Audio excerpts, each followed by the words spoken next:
1972년 10월 안데스 산맥에 45명의 승객을 태운 비행기 하나가 추락을 했습니다. 5명은 승무원이었고 40명은 우루과이 대학의 젊은 럭비 선수들과 또 그의 가족들, 그리고 그와 관련된 스태프들이었습니다. 안데스 산맥의 비행기가 추락 이후에 추위와 배고픔에 먹을 것 없이 구조대가 도착할 때까지 72일을 견딘 사람들이 있었습니다. 이 기간 중에 45명의 사람 중에서 29명이 죽었고 16명만 살아남았는데, 이 16명이 72일의 시간 동안 추위와 배고픔 가운데서 견뎌냈던, 생존했던 사람들입니다. 그런데 이 사건이 당시에 큰 충격을 주었던 이유는 무엇이냐면, 그들이 72일 동안 생존할 수 있었던 이유가 죽은 사람의 시체를 먹고 생존했다라고 하는 것이 알려지면서부터입니다. 이 사건이 영화화된 것이 얼라이브라고 하는 영화입니다. 그 가운데는요, 인육을 먹으면 살 수 있는 기회도 있었지만 그것을 거부하고 스스로 죽음을 선택한 사람들이 있었습니다. 내가 이것을, 내 친구의 살을 먹느니 나는 차라리 먹지 않겠다. 29명의 유족들은요, 생존자들이 돌아온 이유가 자기 자녀들의 살, 특별히 단백질이 풍부한 뇌를 먹고 생존했다라고 하는 사실을 들으면서 이 살아 돌아온 사람들을 어떻게 받아들여야 하나, 그런 이제 어려운 상황 가운데 놓여 있었습니다. 또 자녀들의 얼어붙은 살을 조각조각 내서 단백질을 씹으면서 생존해야 될 그들을 우리가 어떻게 대해야 할까? 그것이 유족들에게 큰 혼란을 가져왔습니다.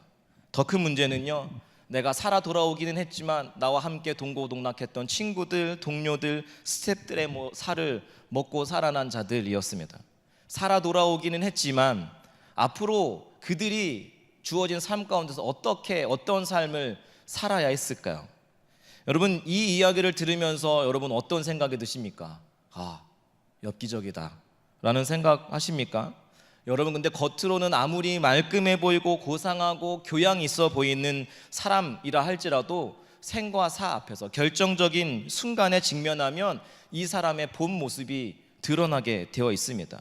이런 일들은요, 우리가 살고 있는 이 세상 가운데서도 많이 벌어지고 있는 것 같습니다. 실제로 다른 사람의 살과 피를 직접 먹지 않았을 뿐 그의 버금가는 일들이 우리 삶 가운데서 얼마나 많이 벌어지고 있느냐라고 하는 것입니다.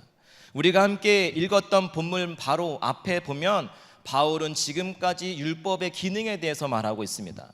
왜냐하면 유대인들은 죄의 문제를, 구원의 문제를 스스로 율법을 지킴으로 자기의 의를 세워서 그 문제를 해결하려고 했지만, 그러면 그럴수록 그들은 더 죄된 모습이 드러날 수밖에 없었습니다. 왜냐하면 율법이라고 하는 기능 자체가 죄를 해결한다거나 깨어진 하나님과의 관계를 회복하는 그런 수단을 제공해 주는 것이 아니라, 율법은 그저 죄를 깨닫게 해주는 역할일 뿐인 거죠. 모든 율법을 항상 지킬 수 있는 사람은 아무도 없습니다. 100가지의 율법을 6일 동안 다 지켰다고 할지라도 7일째 되는 날 한 가지만 어겨도 모두 어긴 사람인 것이죠. 그래서 성경은 모든 사람이 죄를 범하였다라고 말하고 있는 것이고, 모든 율법을 항상 지킬 수 없는 그 율법 앞에 서면 무엇이 드러나느냐? 나의 의로움이 드러나는 것이 아니라 내 행위로, 내 스스로의 노력으로 지킬 수 없는, 내가 죽을 수밖에 없는 죄인이구나 라고 하는 것이 드러나는 것, 그것이 율법의 역할이라고 하는 것입니다. 그러기에 율법 아래에 놓여 있는 사람들의 결과는요, 그 드러난 죄로 인해서 죄의 싹슨 사망이라고 하는 말씀대로 하나님의 심판 아래 있을 수밖에 없었습니다. 그런데 오늘 우리가 함께 읽었던 본문 21절은 어떻게 시작하고 있습니까? 어떤 말로 시작하고 있죠? 이제는 이라고 시작하고 있습니다. 무슨 말입니까? 이전과는 다른 새로운 길이 주어졌다라고 하는 것이요, 마치 수천 미터 막장에 갇힌 광부들이 더 이상 자기들이 갖고 있는 장비와 노력으로 터널을 뚫고 가려고 노력하고 애쓰고 힘썼지만 깨달은 거죠. 우리의 힘으로는 이 갇힌 터널을 걷어낼 수 없구나. 이제 우리는 죽었구나 라고 하는 것을 깨닫는 그 순간 저 멀리 한 줄기 빛이 비춰오는 거죠. 그 캄캄한 절망 속에 있을 때 하나님의 의가 비춰졌다라고 하는 것입니다. 그래서 바울은 지금 엄청난 감격과 기쁨으로 복음의 시대가 열리고 있음을, 그러나 이제, 그렇게 시작하고 있는 것입니다. 그러나 이제 율법에 나타난 하나님의 의가 무엇이냐? 도대체 하나님의 의가 무엇이기에 소망 없던 자들이 생명의 길이 될 수 있는 것인지 주목해 보아야 할 필요가 있겠죠. 22절의 말씀 한번 같이 읽어보겠습니다. 22절의 말씀 시작. 곧 예수 그리스도를 믿음으로 말미암아 모든 믿는 자에게 미치는 하나님의 의니 차별이 없느니라. 아멘. 여러분, 사람은 끊임없이 차별하고요, 과거에 집착하여서 한 사람을 평가할 때 과거의 잣대로 그 사람을 평가할 때가 많습니다. 그러나 하나님께서는 예수님을 믿는 사람에게 유대인이나 이방인이나 율법이 있던 자나 율법이 없던 자나 어떻게 대하신다고요? 차별이 없이 하나님의 의를 주시고 하나님과의 관계를 회복시켜 주시겠다고 말씀하시는 것이에요. 마태복음 1장 1절부터 6절에 나오는 1절, 거기에는 예수님의 족보가 쭉 나열되어 있습니다. 거기에 보면 누가 누구를 낳고 쭉 남자들의 이름이 나오는데 그 중에 5명의 여자가 등장합니다. 첫 번째는 다말이라고 하는 여자인데요, 이 여자 어떤 사람인지 아십니까? 시아버지와 동침하여서 끊어질 수밖에 없었던 혈통을 이었던 부정한 부도덕한 여인이었습니다. 두 번째 라합은 기생이었고요. 세 번째 롯은 이스라엘 사람들에게는 개 취급을 받는 모압 이방 여인이었습니다. 네 번째 밧세바는 불륜을 저지른 사람이었습니다.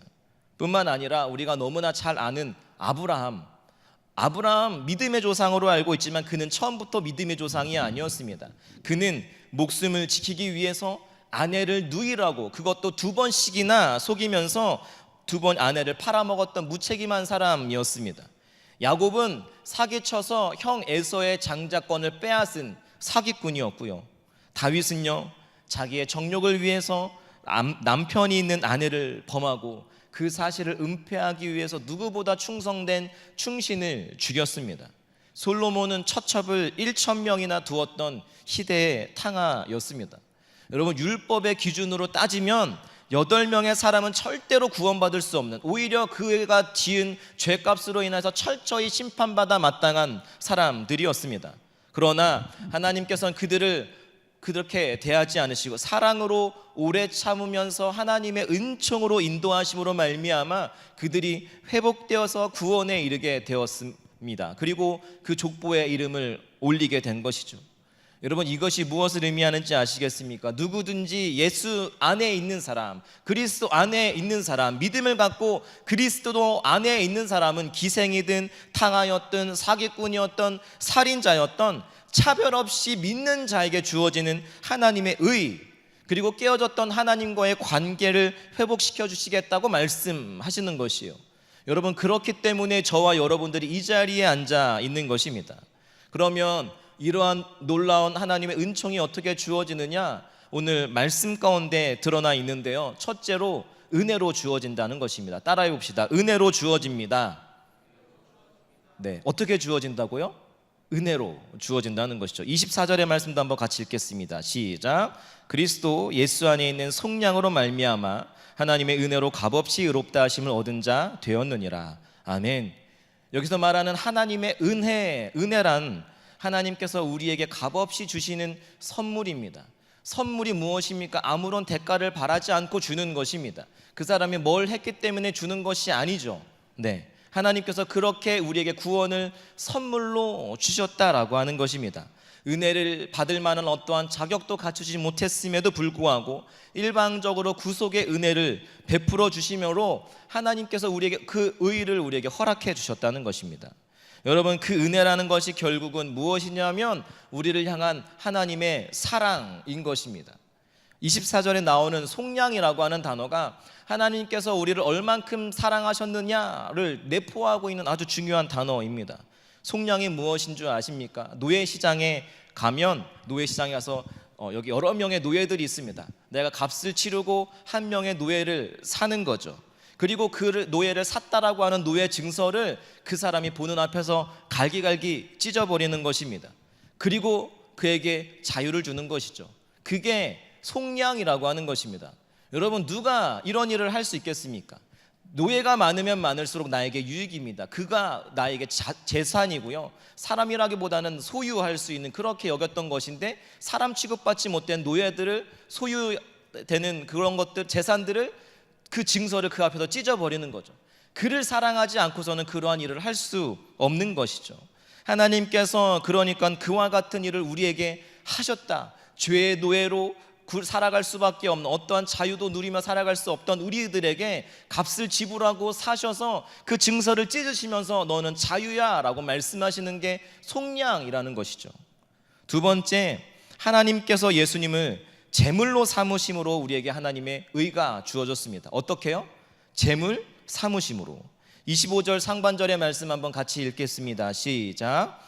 이 예수를 하나님이 그의 피로써 믿음으로 말미암는 화목제물로 세우셨으니. 여러분, 이스라엘 백성들이 하나님께 어떻게 제물 드렸나요? 동물일 경우는 목을 쳐서 마지막 피 한 방울 다 짜내고 가죽을 벗기고, 그리고 모든 마디마디마다를 끊어서, 그리고 살을 찢을 수 있을 만큼 다 찢어서 불에 태우거나, 곡물로 드릴 때는 흔들어도 소리조차 나지 않을 만큼 곱게 빻아가지고 드렸단 말이죠. 그러니까 하나님께서 예수님을 이렇게 제물 삼으셨다라고 하는 것이에요. 예수님의 흔적조차 남지 않을 만큼. 여러분, 예수님께서 십자가에 못 박혀 돌아가실 때 여러 가지 현상이 나타났어요. 그 현상들을 보고서 한 사람은 이는 참으로 하나님의 아들이었다라고 이야기하는데, 그 중에 어떤 일이 있었냐면 성막 안에 있던 성소와 지성소를 이제 나누는 역할을 하는 휘장이 찢어졌습니다. 이 일 있기 전에 그 성소 안에 누구만 출입할 수 있었습니까? 제사장과 대제사장만 출입할 수 있었습니다. 그러나 예수님께서 스스로 당신의 피를 뿌리고 당신의 몸을 바쳐 화목제물이 되는 순간, 휘장이 찢어졌던 것 같이 하나님과 우리 사이에 막혔던 담이 무너지기 시작했던 것입니다. 그 담이 헐어지고 아담의 이후 깨어진 하나님의 관계가 회복되어져서 이제는 제사장과 대제사장만이 아니라 누구든지 하나님 앞에 하나님의 얼굴을 뵙기를 원하는 사람들은 하나님 앞에 나올 수 있게 되었다라고 하는 것이요. 그래서 오늘 우리가 이렇게 예배당 안에 나올 수 있게 된 것입니다.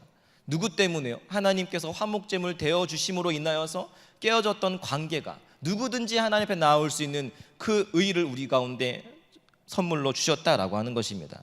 세 번째는요, 하나님께서 길이 참으심으로 하나님의 의가 우리에게 주어졌습니다. 어떻게요? 길이 참으심으로. 25절 중반절에 보면 이는 하나님께서 길이 참으시는 중에 라고 기록되어 있습니다. 여러분, 참는다는 것이 무엇입니까? 고통입니다. 인내와 고통은 같은 말입니다. 왜 우리가 끝까지 참지 못하고 벌컥벌컥 화를 내느냐? 가장 큰 이유는 상대방을 사랑하지 않기 때문이라는 거죠. 사랑하지 않는 사람 때문에 내가 고통받는 게 싫기 때문에 이 사람을 향해서 화를 내는 것입니다. 하나님께서 그러면 어떻게 그렇게 길이 오래 참을 수 있었느냐? 우리를 지극히 사랑하시기 때문이라는 거죠. 하나님께서 우리가 죄를 지을 때 우리가 고통을 당하시면서도, 우리가 죄를 지을 때 하나님이 우리로 인해서 고통당하시면서도 우리에 대한 지극한 사랑으로 참으셨다라는 것입니다. 네 번째는요, 하나님께서 우리의 지난 죄를 간과해 주심으로 하나님의 의가 우리에게 주어졌습니다. 어떻게 해요? 간과해 주심으로. 25절 하반절의 말씀, 전에 지은 죄 함께 읽어볼까요? 시작. 전에 지은 죄를 간과하심으로 자기의 의로우심을 나타내려 하심이니. 아멘. 여러분, 사랑하지 않으면 상대의 허물을 우리는 기억하고 들추어냅니다.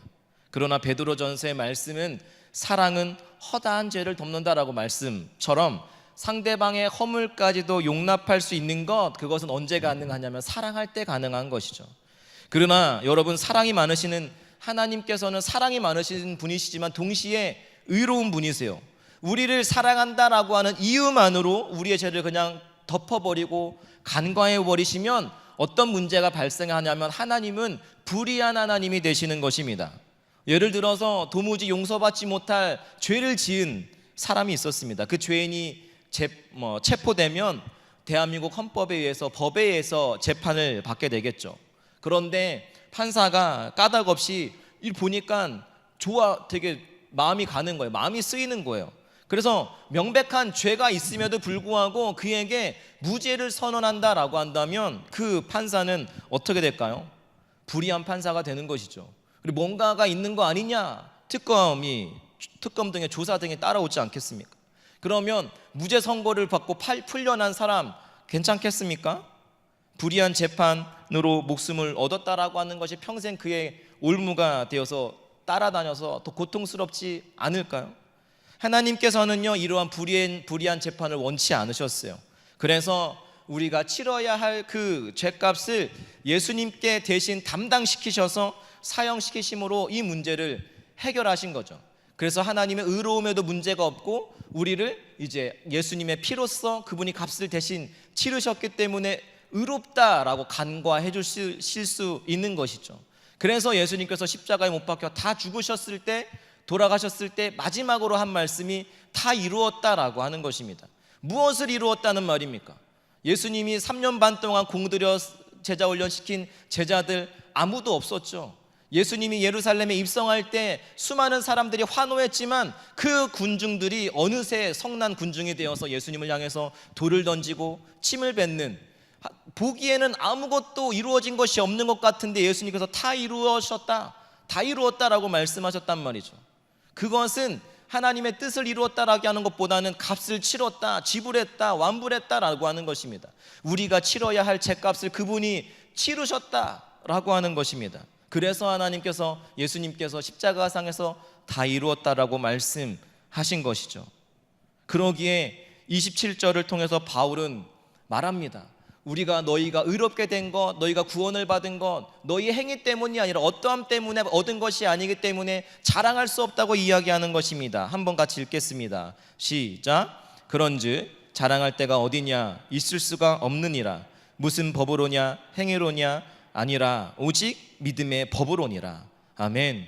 우리가 의롭게 행동했기 때문에 얻게 된 의로움이 아닌데 어찌 자랑할 수 있겠느냐라고 묻는 것입니다. 하나님을 아버지라고 부를 수 없는 이방인이었지만 은혜로 믿음으로 말미암아 구원을 얻을 수 있도록 초청해 주신 하나님이 있었기 때문에 우리가 새로워진 것이고 의로 세워진 것이지, 우리가 반듯하거나 우리가 신실해서가 아니라 하나님의 은혜로 이루어진 것이기에 자랑할 수 있는 사람은 아무도 없다라고 말하는 것입니다. 에베소서 2장 8절 9절 말씀에도 이렇게 기록되어 있습니다. 너희는 그 은혜에 의하여 믿음으로 말미암아 구원을 받았나니. 어떻게 해요? 은혜에 의하여 믿음으로 말미암아. 이것은 너희에게서 난 것이 아니요 하나님의 선물이라. 행위에서 난 것이 아니니 누구든지 자랑하지 못하게 함이라. 율법의 행위로 이루어졌다라고 말씀하시는 것이 아니라 하나님께서 선물로 주었기 때문에 너희가 받은 것일 뿐 자랑할 수 있는 것이 없다라고 말씀하는 것이에요. 자랑할 것이 있다면 그것을 선물로 주신 오직 한 분, 하나님뿐이라는 것입니다. 그러면 하나님을 자랑하는 삶이 어떠한 삶인지, 구체적으로 어떤 삶인지 31절에 그 말씀에 그 해답을 주고 있습니다.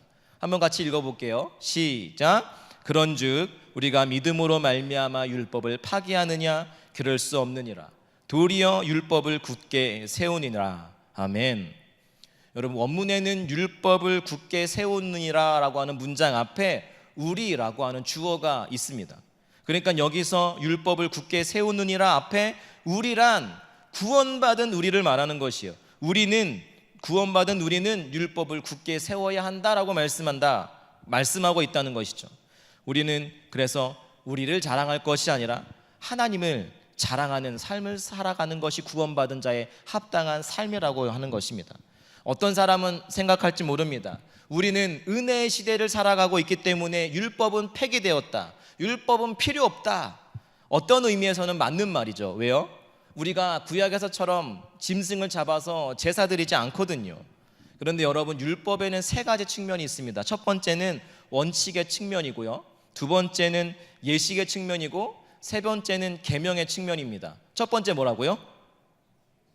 네, 기억력 좋으시네요. 원칙의 측면, 두 번째는 예식의 측면, 세 번째는 계명의 측면입니다. 원칙의 측면에는요, 제사의 원칙, 정결의 원칙 등이 있습니다. 이스라엘 백성들이 어떻게 하나님 앞에 설 수 있었습니까? 각종 제사와 제사장을 통해서 설 수 있었고요. 이스라엘 백성들이 어떻게 정결할 수 있었느냐? 부정한 것을 먹지 않은 것과 정결 규례를 통해서였습니다. 예식의 측면에 따라 이스라엘은 제사 지낼 때 절차와 방법을 따라야만 하나님께 나아갈 수 있었습니다. 그런데 예수님께서 십자가에서 죽으심으로 말미암아 율법의 원칙적 측면은 없어졌습니다. 주님께서 당신의 제물 삼아 스스로가 영원한 제사, 영원한 제물이 되었기 때문에 제사의 원칙, 예식적 측면도 없어졌습니다. 주님의 보혈의 능력 안에서 우리가 정결함을 힘입게 됨으로 이제 정결의 원칙도 없어졌습니다. 그러나 원칙과 예식은 폐하여졌지만 율법의 계명의 측면은 남아 있는 것이죠. 그러니까 성경에서 예수님께서도 율법의 1.1획도 없어지지 아니하고 다 이루어져야 한다라고 하신 것은 바로 그 계명의 측면을 말하고 있는 것입니다. 31절에서도 율법을 굳게 세워야 한다고 했을 때는 이 계명을 의미하는 것이죠. 요한복음 14장 21절에 또 이렇게 기록되어 있더라고요. 나의 계명을 지키는 자라야 어떤 사람이라고요? 나를 사랑하는 자니라. 예수님께서 말씀하셨어요. 여러분, 그러니까 아시겠습니까? 우리가 예수님 사랑합니다, 그것이 언제 드러나기 시작하냐면, 우리가 주님을 향한 사랑의 증거가 무엇이냐 하면 그 율법의 율법의 계명적 측면, 그것을 지킴으로써 드러나는 것이다 라고 하는 것이에요.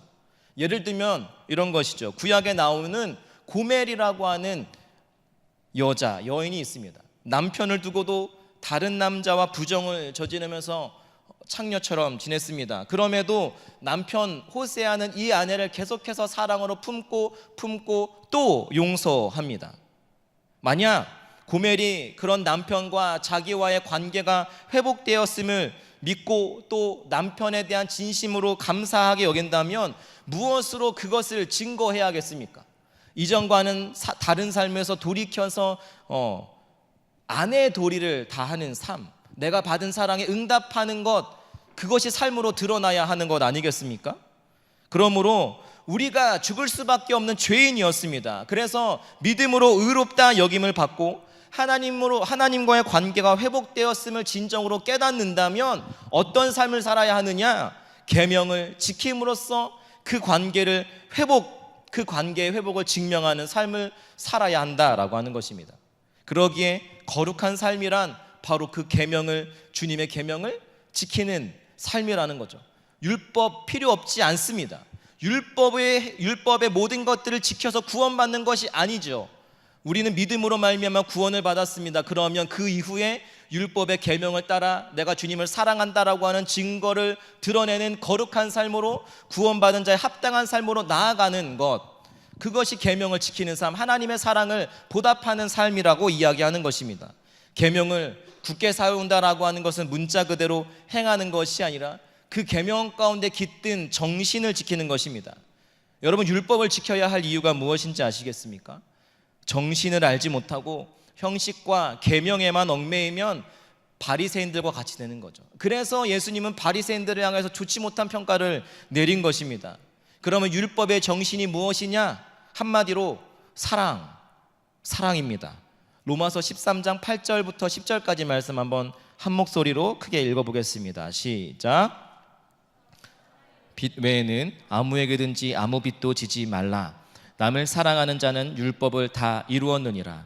간음하지 말라, 살인하지 말라, 도둑질하지 말라, 탐지지 말라 한 것과 그 외에 다른 계명이 있을지라도 내 이웃을 내 자신과 같이 사랑하라 하신 그 말씀 가운데 다 들었느니라. 사랑은 이웃에게 악을 행하지 아니하나니 그러므로 사랑은 율법의 완성이니라. 율법의 완성이 어디에서 비롯되어지는 것입니까? 사랑이라는 거죠. 모두 하지 말라, 모두 하지 말라, 모두 하지 말라. 기독교 너무 피곤해, 하나님 믿는 거 너무 어려워. 그것이 아니라 사랑하면 그렇게 해야 한다는 것이죠. 이웃을 사랑한다면 살인할 수 없습니다. 남의 것을 취할 수 없습니다. 그런데 우리가 이 계명을 문자적으로만 받아서 살인하지 않고 도둑질하지만 않으면 이웃을 사랑하는 사람이 되느냐? 그렇지 않다는 것입니다. 그러면 어떻게 이웃을 사랑해야 합니까? 하나님께서 우리를 구원해 주신 그 사랑의 모습을 본받아서 그대로 삶 속에서 구체적으로 계명을 지키며 실천하는 삶이라는 거죠. 하나님께서 우리를 어떻게 사랑해 주셨다고 제가 나누었습니까? 첫 번째 24절의 말씀을 통해서 보았습니다. 값없이 은혜를 베푸심으로 사랑해 주셨듯이, 그렇다면 우리가 값없이 은혜로 그 사랑을 받았다고 한다면 우리 역시 값없이 은혜를 베풀어야 한다는 것입니다. 그러기에 우리가 봉사하고 선교하고 교회 밖으로 우리가 시선을 두는 이유는 우리가 받은 그 은혜를 사랑으로 베풀어 가는 것입니다. 그것을 통해서 하나님의 사랑을 내 삶을 통해서 증거하는 것이기 때문에 교회는 그 일을 하는 것이에요. 우리를 향한 하나님의 은혜는 예수 그리스도를 통해 바른 삶의 길을 보여주신 것입니다. 이 은혜가 없었다면 우리는 여전히 어떻게 살아가야 하는지 모른 채 어둠 속에서 이리저리 헤매고 있었을 것입니다. 다른 사람을 사랑하여 자기의 물질을 나누는 것도 중요하고 훌륭한 일이지만 그것만으로는 사랑의 완성이 아니라는 것이죠. 자신이 사랑하는 그 사람 앞에서, 다른 이들 앞에서 바른 삶의 본을 보이는 모습이 더 성숙한 사랑입니다.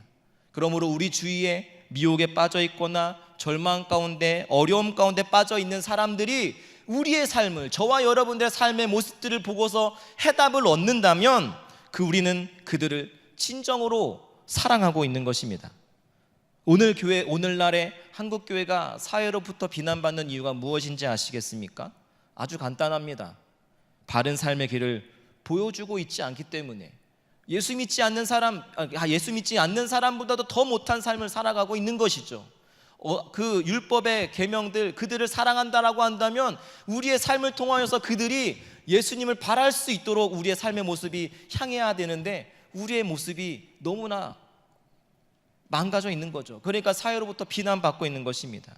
두 번째, 하나님께서 하나님께서 당신의 독생자를 제물 삼아 주심으로 사랑해 주셨듯이 우리 역시 다른 사람을 위한 희생의 제물이 되어야 한다는 것입니다.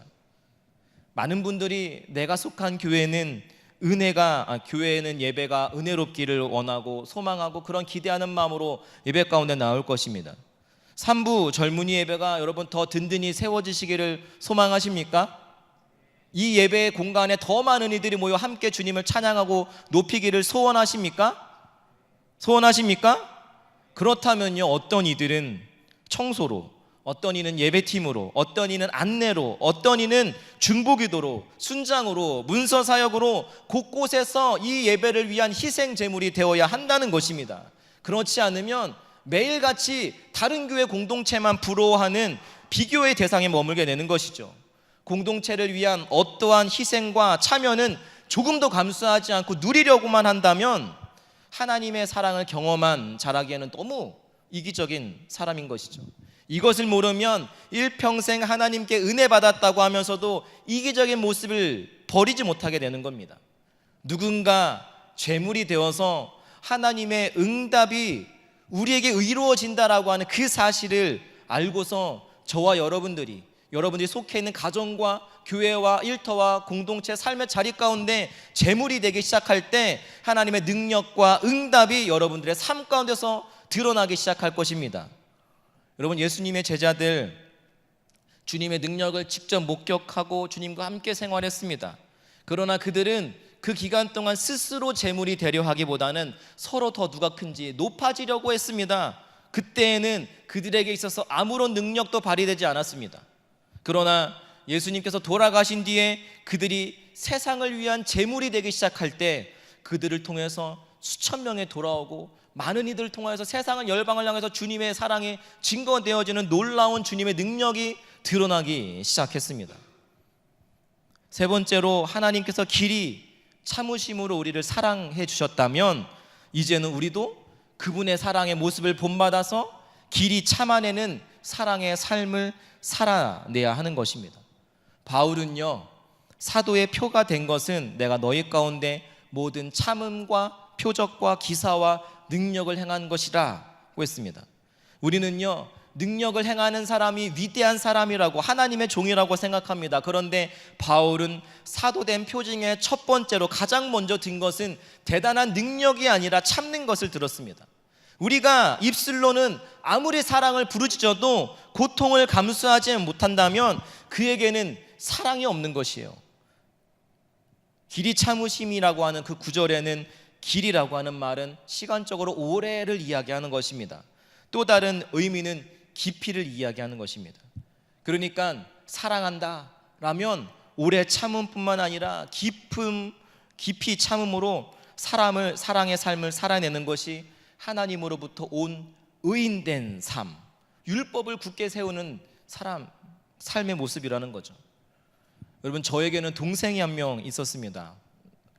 있었습니다가 아니라 있습니다. 네, 아버지의 사업 실패로 인해서 가정에 많은 어려움들이 있었는데 그때부터 제 동생의 방황이 시작됐어요.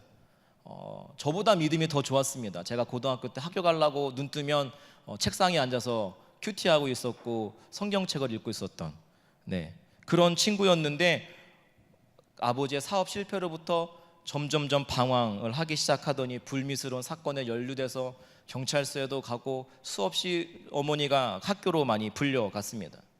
여러분, 그럼에도요, 감사한 것은 제 동생이 더 엇나가지 않았던 결정적인 이유가 있습니다. 언젠가 동생이 저한테 그러더라고요. 아들, 다른 사람은 다 안 믿어도 엄마는 아들 믿어. 자신을 정말 사랑하며 깊이 참아주는 엄마가 있다는 사실을 제 동생이 깨닫기 시작하면서 삶이 이렇게 바뀌기 시작하더라고요. 지금은 과거의 모습은 찾아볼 수 없는, 퇴근하면 집에 가서 동생 자녀들 두 아이 아빠 목욕시키고 정말 열심히 잘하는, 그리고 또 무엇보다도 사회복지 쪽에서 일을 하면서 자기같이 그렇게 어려웠던 이들을 주님께로 또 인도하고 선한 일을 힘쓰는 일들을 하고 있습니다. 그 이유가 무엇이겠습니까? 길이 참으시는 엄마의 사랑. 그와 같이 하나님께서 우리가 길이 참으시고 깊이 오래 참으셨다는 것이에요. 그 사랑을 깨달은 자라면 어떤 삶을 살아야 하느냐? 그 사랑과 같이 깊이 참아내며 길이 참아낼 수 있는 사랑으로 품어낼 수 있어야 한다는 것입니다.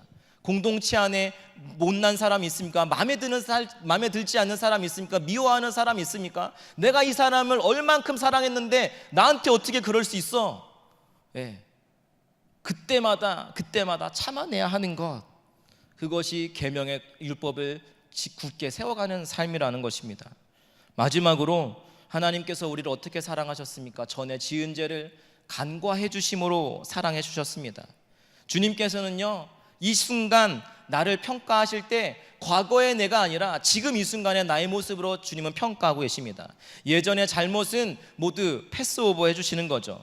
따라서 우리가 이웃을 사랑한다라고 하는 것은요, 그 사람의 과거로 그 잣대로 그 사람을 판단하는 것이 아니라 지금 있는 모습 그대로, 연약한 모습 그대로의 모습들을 사랑하는 것입니다.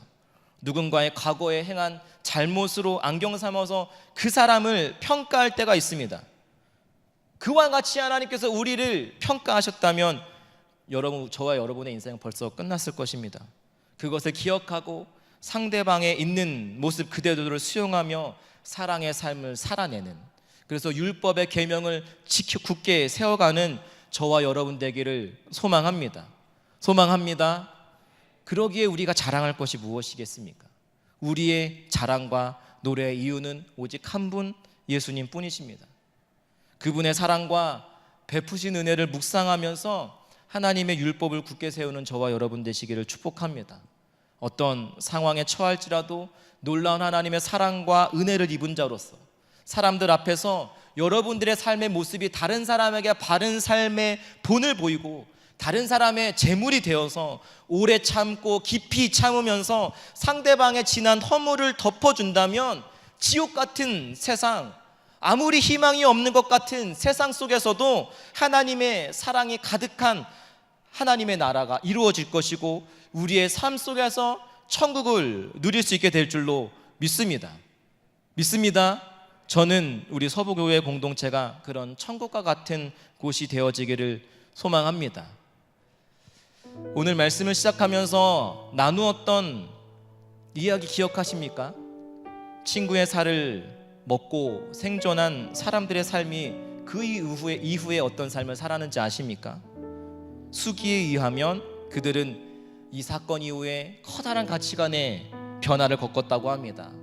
이전에는 세상에 더 많은 것들을 움켜쥐려고 하는 삶을 살았지만 그들은 돈을 모으기 위해 살지 않았고, 클럽과 세상의 즐거움 거기에 가치와 의미를 두지 않고 생명의 소중함의 의미를 두고 살았다고 합니다.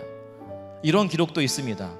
만일 세상이 우리가 친구의 죽은 몸을 먹고 살았다는 것에 충격을 받았다면 이 충격은 세상의 이웃을 내 몸과 같이 사랑하라는 의미로 나타나야 한다. 그런 이야기를 할 정도로 살아남은 16명은 남은 생을 자기의 만족과 유익을 추구하며 자기만을 위하여 살지 않고 죽은 29명의 삶을 살아내었다라고 하는 것입니다. 그들이 과거에 어떤 삶을 살았는지는 모르겠지만 그들로 인하여서 우리가 새로운 생명을 부여받았음을 감사하며 하루하루 남은 자의 책임을 다하는 삶으로 살아갔다. 사랑하는 여러분, 저와 여러분들은 율법 아래에 있을 때는 눈 덮인 산맥에서 불시착하여 죽을 수밖에 없었던 희망 없고 소망 없는 자들이었습니다. 내 스스로의 노력으로, 아무리 내 스스로의 행위로도 의로워질 수 있다는 생각으로 열심히 살아가고 있지만, 길을 내고 있지만 결국에는 그 길이 무너지고 고립되어서 죽을 수밖에 없었던 상황 가운데 놓여 있었는데, 그러나 이제는 한 줄기의 빛으로 다가오신 나를 향한 주님의 사랑, 그 사랑은 계속해서 멈추지 않고 흘러 큰 바다를 이루듯 오래 참으며, 내가 그 사랑을 깨닫지 못할지라도 길이 참으시고 깊이 참으시며 끝이 없으며 가장 소중한 자녀를 내어주시기까지 붙들어 주시는 깊은 사랑입니다. 이 시간 저와 여러분들은 하나님의 사랑을 받은 자라고 한다면 우리가 어떤 모습으로 살아가야 하겠습니까? 그리고 그분의 우리를 향한 사랑이 어떠한 것인지 더 깊이 있게 묵상하며 나아갔으면 좋겠습니다. 그분의 사랑은 죄로부터 우리를 자유케 하며 우리를 회복케 하시는 놀라운 주님의 사랑을 이라고 하는 사실을 묵상하면서 기도의 자리로 나아가겠습니다. 함께 같이 기도하겠습니다.